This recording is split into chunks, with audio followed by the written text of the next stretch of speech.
Assalamualaikum warahmatullahi wabarakatuh. Magandang hapon po dito sa Saudi Arabia at magandang gabi naman po sa Pilipinas. Magbabasa lang po ako ng ilang verses dito sa Quran para po yung ibang hindi nakakaunawa ano ba ang nilalaman nito ay ipapahiwatig ko po ulit. Pero ang totoo po, doon po sa tunay kong FB ay meron po akong 5 videos na po doon na ina-upload at karamihan doon ay ang pagbabasa ko ng nilalaman ng Quran sa Tagalog na kapahayagan. So, yun po at ngayon naman po ang aking babasahin ay ang Surat Al-Qadar. So, marami po nagtatanong sa akin, ano ba ang ibig sabihin ng Surat Al-Qadar? So, yun po ay ang ibig sabihin noon sa Tagalog ay ang gabi ng Al-Qadar, kapasiyahan. So, yun po. Ang ibig sabihin po niyon ay, ito po, sa ngalan ni Allah ang pinakamahabagi ng pinakamauwain. Katotohanang aming ipinanaog ang Quran mula sa La'aw al-Mahfuz sa gabi ng Al-Qadar, kapasiyahan. At paano mo mapag-aalaman kung ano ang gabi ng Al-Qadar, kapasiyahan? Ang gabi ng Al-Qadar, kapasiyahan ay higit na mainam sa 1,000 buwan. Alala baga, ang pagsamba kay Allah sa gabing ito ay higit na mainam kaysa sa pagsamba sa Kanya sa 1,000 buwan. O 38 taon at 4 na buwan. 83 years at 4 na buwan. Dito ay bumababa ang mga anghel at Ruh, Gabriel sa kapahintulutan ni Allah, hinggil sa mga tahanan na pinagpasiyahan ni Allah. Sa buong gabing ito ay mayroong kapasiyahan at kabutihan mula kay Allah sa kanyang nananampalatayang mga alipin hanggang sa pagdatal ng bukang liwayway. So yun po, ito po, ibig sabihin po, from this night po, 10 days na lang po, tapos mag-ended na yung Ramadan natin. So ito pong mga natitirang 10 araw po, 10 gabi, dyan po natin lakasan ng ating pananalig sa Panginoon. Dahil ito pong mga gabing ito na matatapos bago magtapos ang 10 araw ng Ramadan, dito po talaga yung mga gabing ito yung malalakas ang time natin para mas marinig tayo ng Panginoon sa lahat ng ating pagsamba at pananalig sa Kanya. So, nandyan na rin yung ipanalangin natin, yung kabutihan ng bawat kapwa natin na hindi makasasakit sa iba. So, yun po at marami din po tayong dapat malaman pa dahil sabi ko nga, hindi ko po lahat mababasa ang Quran dahil kailangan po nating unti-untiin dahil masyado talaga siyang mahaba. Pero alam niyo po, sa totoo lang, sa tuwing ang isang tao ay makikinig nito, nakakagaan ng kalooban. So sabi nga, ang Quran ay isang masayang balita sa mga taong sumasampalataya at isang babala sa mga taong hindi sumasampalataya. So kahit po sino, walang problemang maghawak o magbasa nito, sa totoo lang po. Dahil lahat po ng tao ay nilikha ng Panginoon. So,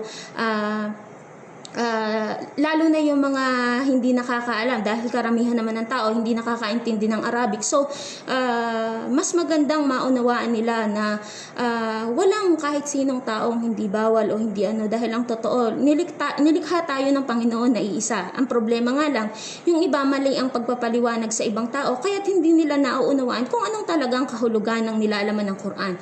So, sabi nga po, paano nga po natin maipapaintindi sa mga taong hindi naman nakakaintindi ng Arabic, hindi nakakaintindi ng Maranaw o tausog kung talaga namang wala naman silang salitang nauunawaan. So ito po, ipapaunawa po natin ng maliwanag na katibayan at kasulatan na Tagalog po nitong Quran. So yun po, napakaganda po.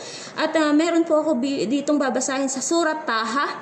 Walang anumang baluktot o kurba ang nakikita ninyo rito sa mundo. Sa araw na iyon, sila ay matiim na sumusunod sa tinig ng tagatawag ni Allah at walang anumang pagkabaluktot sa kanyang tinig. At ang lahat ng mga tinig ay mga yuyupapa sa pinakamahabagin Allah at wala kayong maririnig maliban sa mahinang yabag ng kanilang mga paa. Sa araw na iyon ay walang pamamagitan ang mananaig maliban sa kanya na binigyan ng kapahintulutan ng pinakamahabagin Allah na ang kanyang salita ay katanggap-tanggap sa kanya.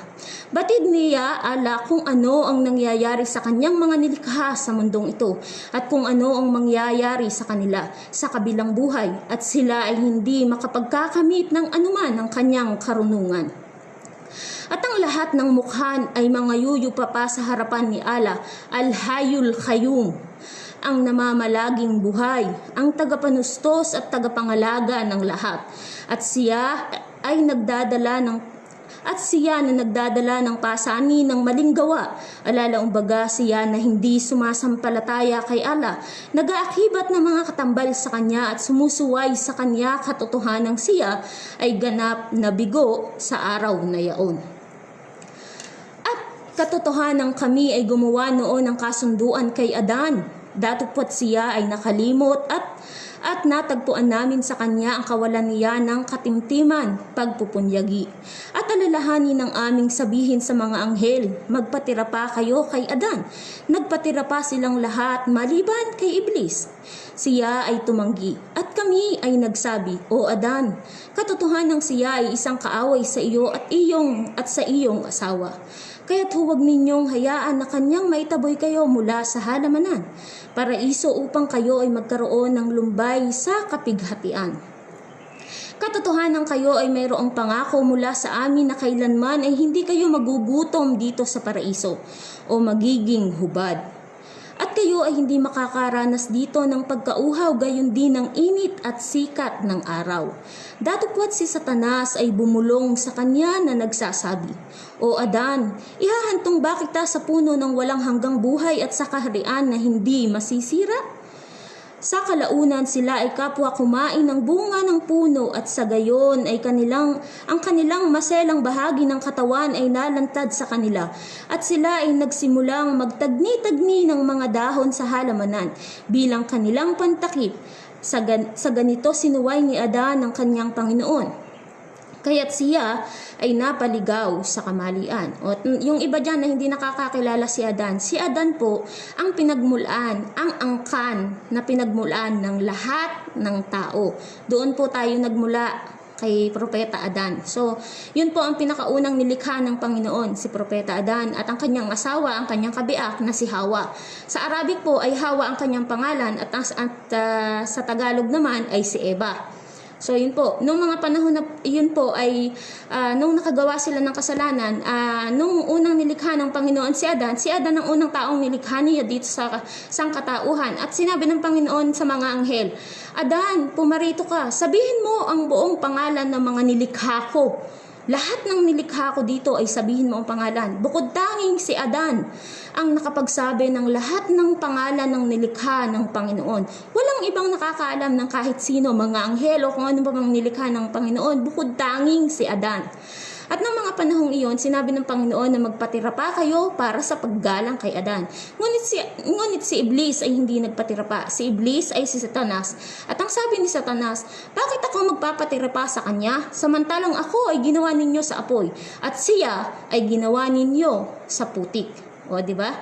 Kung maano po natin yung mga kwento ng panahong sinauna, at hindi po yung kwento, totoong nangyari po yun bago pa tayo maging tao. Ilang salit-saling lahi na ba ang nakarating bago pa tayo? Ilang salit-saling lahi na ang pinalitan bago pa tayo? Diba? So, sa mga taong nakakalimot, mas magiging magaan ang pag-intindi ninyo, lalo sa mga Tagalog na katulad kung purong Tagalog na ang salita. So, mas magiging magaan ang pag-intindi ninyo at pag-unawa kung anong Islam, kung ano ang aming dinadasal, kung kanino kami nagdadasal. Nagdadasal kami sa nag-iisang Diyos at iyon ay si Allah, ang lumikha ng kalangitan at kalupaan. Nilikha niya ang mundo ng 6 na araw at pagkapitong araw ay siya ay namahinga sa al-ars o sa kanyang luklukan.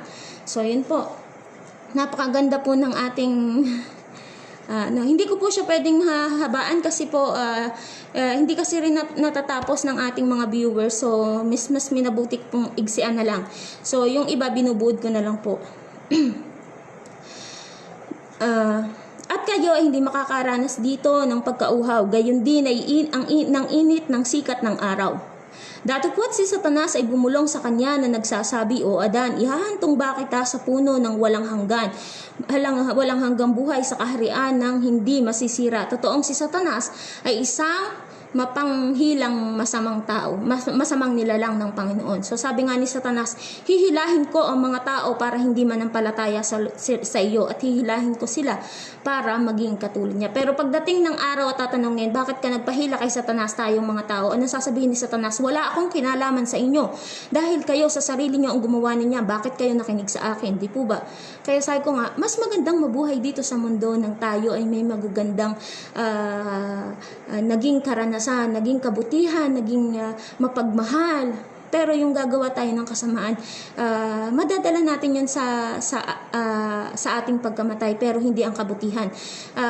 Isipin natin kung sa araw na yun tayo mamamatay. Halimbawa ako, mamamatay ako or namatay ako, di ba? Wala naman ako ibang kasama sa libingan bukod tanging ako. Siyempre, kung ano yung mga nabigkas ko, maaalala ng tao at pag-uusapan ng tao. So, habang pinag-uusapan niyo ako at habang ako'y nasa himlayan ko at ako'y patay na, ngumingiti ako. Sa mga oras na yon, bakit? Kasi naaalala nyo ang kabutihang lumabas sa dila ko. So yun po ang isang napakagandang ng Islam. So alhamdulillah, sabi ko nga po, hindi ko to nagawa nang ako'y ibang relihiyon pa. Sobrang laki po ng pinagbago ko dahil kahit pamilya ko. Pero noon pa naman po ako talaga mapagmahal na. Wala akong ibang buhay kundi pamilya ko. Hindi ang Diyos, kundi pamilya ko lang at mga anak ko. Dahil noon di ko pa kinikilala ang Diyos. Pero nung nakilala ko siya, kaunahan ko siyang dapat pahalagaan at sana ganoon din kayo. Sumunod ang nanay niyo at ang magulang niyo. So, ito po, sa dami po ng videos ko, I think 35 videos po doon sa account kong Ramla Sabio. Doon niyo po makikita lahat yung mga videos ko at sana lahat tayo makaunawa at tayo mga brothers and sister, wag tayong magkaroon ng mga salita na makasasakit sa ating kapwa. Bakit? Kasi ako bilang balik Islam, naging Katoliko ako, naging ibang relihiyon ako. Marami akong pinasok bago naging Katoliko, Christian, born again Christian, at marami pang iba. Marami akong sinubukan bago ako makarating dito. At dito ko naunawaan kung ano at sino ako bilang tao. Na ako bilang tao dapat sumamba lamang sa nag-iisang Diyos. At lahat ng meron akong biyaya, meron biyaya o walang biyaya, o kahit anong masama o mabuting nangyayari sa atin, yan po ay dapat natin laging pasasalamatan.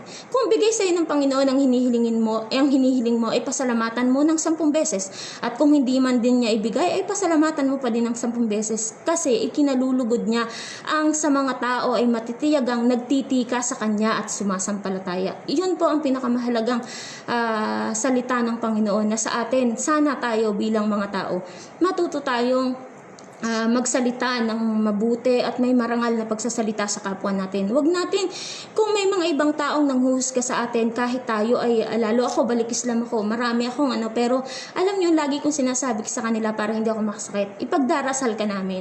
Ang kabutihan mo ang ipagdadasal namin. Huwag na huwag po kayong magdarasal ng ikasasama ng ibang tao. Kahit doon sa mga Katoliko na nanonood sa akin ngayon, ipinakikiusap ko sa inyo, tayong lahat ay iisang angkan ng pinagmulan at iyon ay ang kan ni Adan. So nasa sa inyo po yan. Kung ano ba ang gusto nyong ipakita sa inyong pagkatao, ilabas nyo ang inyong kabutihan na itinatago nyo sa inyong puso o ipakita nyo kung anong kasamaan na meron kayo. Pero sinasabi ko po, napakasarap mabuhay dito sa mundo ng wala kang nababanggang tao.